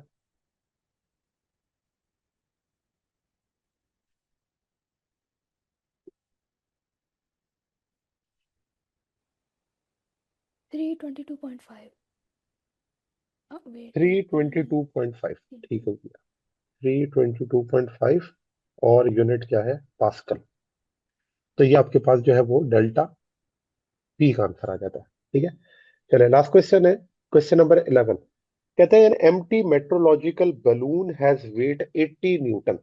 तो एक मेट्रोलॉजिकल बलून है, उसका वेट कितना है, 80 न्यूटन। तो अगर मैं उसको लिखूं, यहाँ पर इसका डेटा हम बनाते हैं, और डेटा के अंदर सबसे पहले वेट ऑफ बलून, इसको लिखना पड़ेगा यहाँ पे, वेट ऑफ बलून। और ये वेट जो है वो एम्प्टी बलून का है, तो ये चीज लिख लेते हैं, क्योंकि आगे वो डिस्कस करता है कि उसके अंदर हाइड्रोजन फिल्ड है। वेट ऑफ एम्प्टी बलून, और वो वैल्यू कितनी है, 80 न्यूटन। ये आपको वेट दे दिया उसने एम्प्टी बलून का। कहता है how much maximum contents the balloon can lift besides its own weight if it is filled with 10 metre cube of hydrogen. ठीक हो गया। अच्छा, अब इसने आपको वॉल्यूम भी दे दिया कि volume of hydrogen filled in balloon कितनी है, तो वो है 10 मीटर क्यूब, 10 मीटर क्यूब। अच्छा, उसके बाद डेंसिटी ऑफ हाइड्रोजन वो गिवन है 0.09। तो अगर मैं लिखूं density of hydrogen 0.09 kilogram per metre cube, ये आपके पास डेंसिटी ऑफ हाइड्रोजन आ गई। उसके बाद डेंसिटी ऑफ एयर भी गिवन है, तो डेंसिटी ऑफ एयर जो है वो है 1.3, वैसे 1.29 होती है, राउंड ऑफ करके 1.3 किलोग्राम पर मीटर क्यूब। ये डेंसिटी ऑफ एयर हो गई। जी की वैल्यू की जरूरत पड़ेगी, that is 9.8 metre per second square. ये हो गई वैल्यू ऑफ जी। ठीक है, अब आपसे कहता है maximum contents lift beside it's own wait. तो ये आपने क्या करना है, calculate maximum contents, contents lifting, contents lifting capacity. तो वो लिफ्टिंग कैपेसिटी आपने क्या करनी है, कैलकुलेट। तो अब आपको ये बलून नजर आ रहा है, इस बलून के अंदर आप देख सकते हैं कि जो वेट लिफ्टेड है वो यहाँ पर है। ठीक है, तो कितना मैक्सिमम लोड लिफ्ट करके वो लेकर जाएगा ऊपर, वो चीज आपने कैलकुलेट करनी है। तो उसके लिए आपने करना यह है कि आपने इसमें बोयंट फोर्स जो है, फोर्स बोयंसी फोर्स, वो आपने क्या करनी है, कैलकुलेट। अगर वो आपको कैलकुलेट हो जाए, टोटल वेट आपको कैलकुलेट हो जाए, दोनों को आप सब्ट्रैक्ट करेंगे, तो आपको ये पता चल जाएगा कितना मैक्सिमम कंटेंट जो है लिफ्ट किया होगा होगा या लिफ्टिंग कैपेसिटी उसकी कितनी होगी। ठीक है, तो इसको सॉल्व करने के लिए अब हम आ जाते हैं इसके सोल्यूशन पर। देखिए सोल्यूशन में सबसे पहले तो हम ये कैलकुलेट करते हैं कि वेट कितना होगा hydrogen hydrogen filled in balloon, क्योंकि बलून के अंदर हाइड्रोजन फिल्ड है उसका वेट कितना होगा। तो मैं यहां पर लिख देता हूं wait of hydrogen filled in balloon filled in balloon. अच्छा, तो वो कितना होगा, तो उसको हम यहाँ पे कैलकुलेट करें कि W H is equals to. तो देखिए वेट का फार्मूला क्या होता है, वेट का फार्मूला यहाँ पर हम इस तरह से लिख सकते हैं कि वो वैसे होता है एम जी, लेकिन यहाँ पर m को मैं in terms of density and volume लिख सकता हूँ, क्योंकि डेंसिटी बराबर होती है मास अपॉन वॉल्यूम के। तो यहाँ पर जो मास है वो किसके बराबर होगा, डेंसिटी इंटू वॉल्यूम के। तो अब आप यहाँ पर वैल्यूज पुट करेंगे तो ये हो जाएगा वेट और density of hydrogen volume and G. तो इसमें सब्स्टिट्यूशन करते हैं। हाइड्रोजन के लिए हमने डेंसिटी कितनी लिखी थी, वो 0.09 है, 0.09। वॉल्यूम कितना है, तो वो है 10 metre cube. Value of ji 9.8।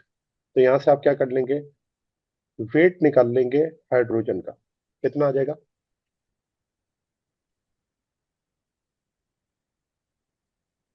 8.82।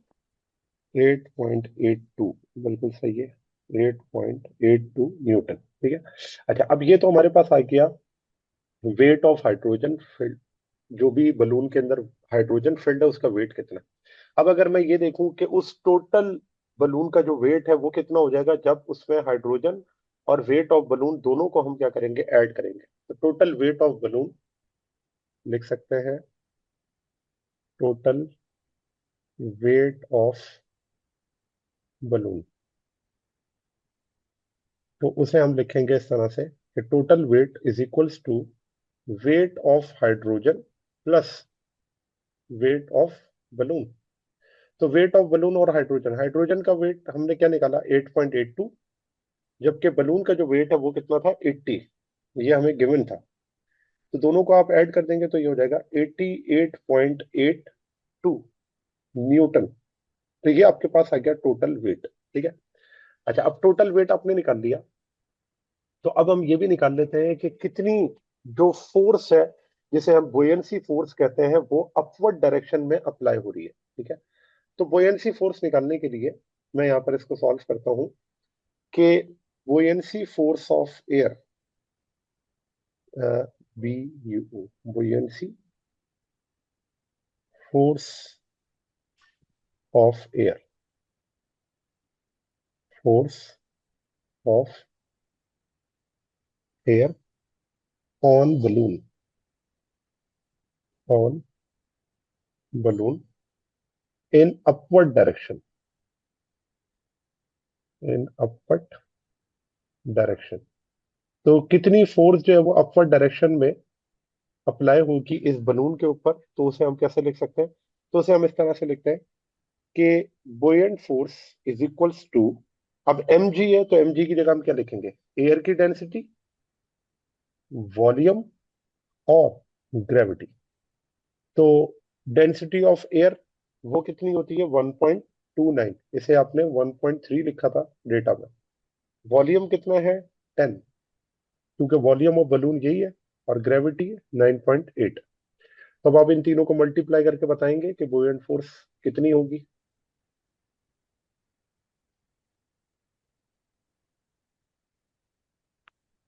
127.4। 127.4 Newton. ठीक है। चले, तो अब हमने क्या कर लिया, ये बुoyant फोर्स भी निकाल ली। अब देखें, एक फोर्स की डायरेक्शन है अपवर्ड, इसकी फोर्स की डायरेक्शन है अपवर्ड, और वेट फोर्स की डायरेक्शन है डाउनवर्ड। तो अगर हम यहां से ये कैलकुलेट करना चाहते हैं कि कितना मैक्सिमम कंटेंट लिफ्टिंग कैपेसिटी है, तो वो हम इन दोनों को सब्ट्रैक्ट करके निकाल सकते हैं। तो हम यहाँ पर लिखेंगे कि maximum content lifting capacity lifting capacity, और वो क्या होगी, तो उसे हम क्या करेंगे, सब्ट्रैक्ट कर देंगे बुoyant फोर्स में से वेट को, बुoyant फोर्स माइनस वेट। तो अब जो बुoyant फोर्स है वो कितनी है, तो वो है 127.4 माइनस टोटल वेट कितना था, तो वो था 88.82। तो आप देखें कि बुoyancy फोर्स इतनी होती है ना जितना टोटल वेट होता है। अब हमें वेट ऑफ द बलून और वेट ऑफ द जो हाइड्रोजन है वो तो टोटल पता था, लेकिन कितनी लिफ्टिंग कैपेसिटी है ये हमें नहीं पता थी। तो हम इन दोनों को सब्ट्रैक्ट करेंगे, जो डिफरेंस आएगा वही आपके पास लिखते हो कैपेसिटी होगी। चले बताएं कितना आंसर है।